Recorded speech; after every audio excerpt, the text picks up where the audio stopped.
नमस्कार दोस्तों, आज के हमारे इस वीडियो में हम आपके लिए सावन महीने की भोलेनाथ की एक बहुत सुंदर कहानी लेकर आए हैं।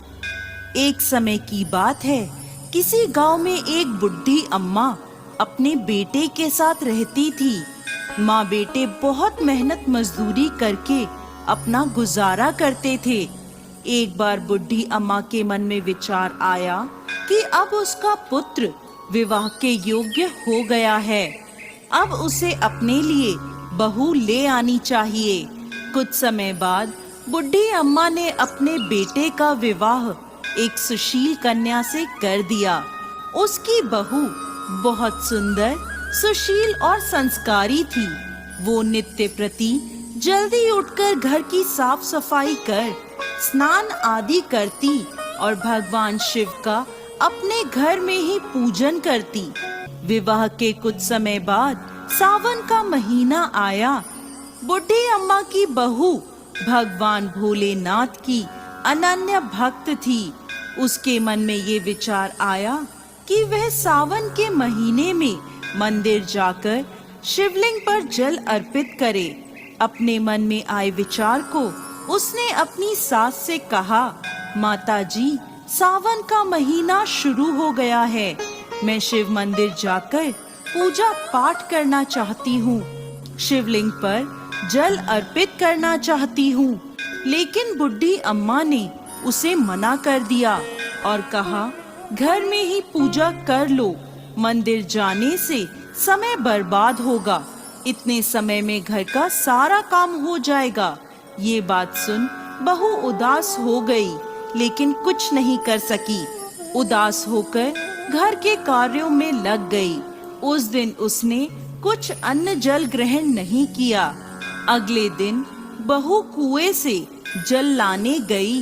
रास्ते में उसने देखा गांव की दो लड़कियां पूजा की थाली सजाकर मंदिर की ओर जा रही हैं। उसने उन्हें रोका और पूछा, तुम सब कहाँ जा रही हो? तब वह बोली, सावन का महीना शुरू हो गया है, हम सब भगवान भोलेनाथ का पूजन करने मंदिर जा रहे हैं। ये सुन वह फिर उदास हो गई। लड़कियों ने पूछा, आप क्यों उदास हो गईं? तो वह बोली, भगवान शिव मेरे आराध्य हैं, लेकिन मेरी सास ने मुझे मंदिर जाकर पूजा करने से मना कर दिया।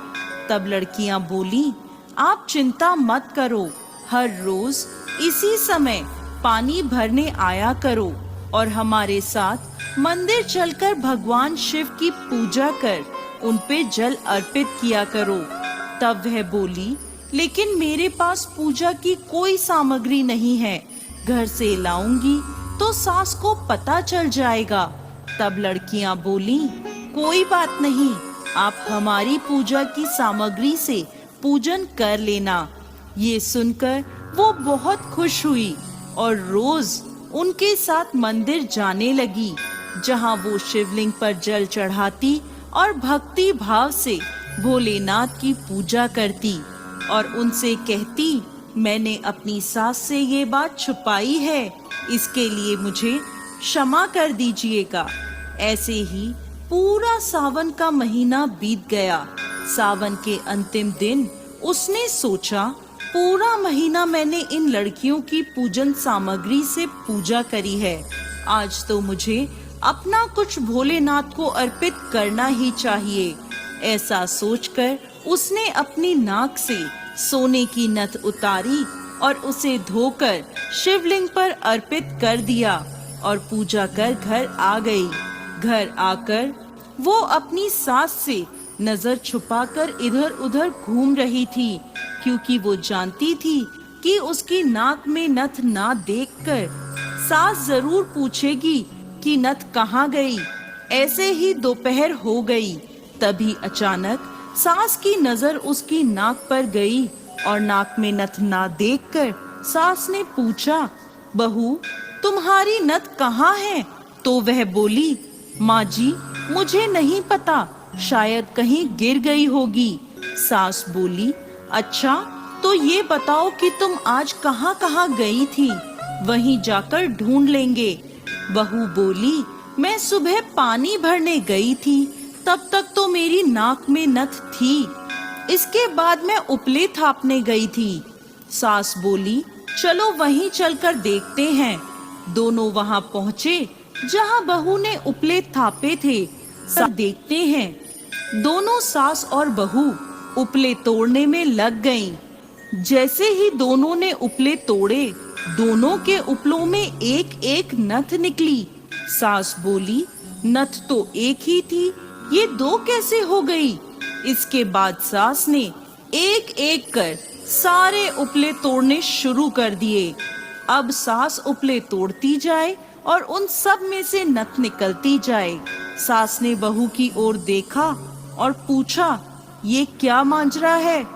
तब बहू ने सास से क्षमा मांगते हुए सारी बात उसे बता दी और कहा, ये भगवान भोलेनाथ का आशीर्वाद है। आज मैंने सावन की समाप्ति पर उन्हें अपनी नथ अर्पित की थी और उन्होंने मुझे इतनी सारी नथ वापस कर दी। सास बहू की बात सुनकर बहुत खुश हुई और कहा, सावन माह में स्नान, जप, तप और दान का इतना महत्व है तो अगले साल हम दोनों मिलकर शिवलिंग पर जल चढ़ाएंगे और पूजा पाठ करेंगे। अगला सावन का माह आने पर दोनों सास बहू ने नियम से सावन का स्नान किया, पूजा पाठ, जप तप किया। भगवान भोलेनाथ की कृपा से बुढ़ी अम्मा का घर अन्न धन के भंडार से भर गया।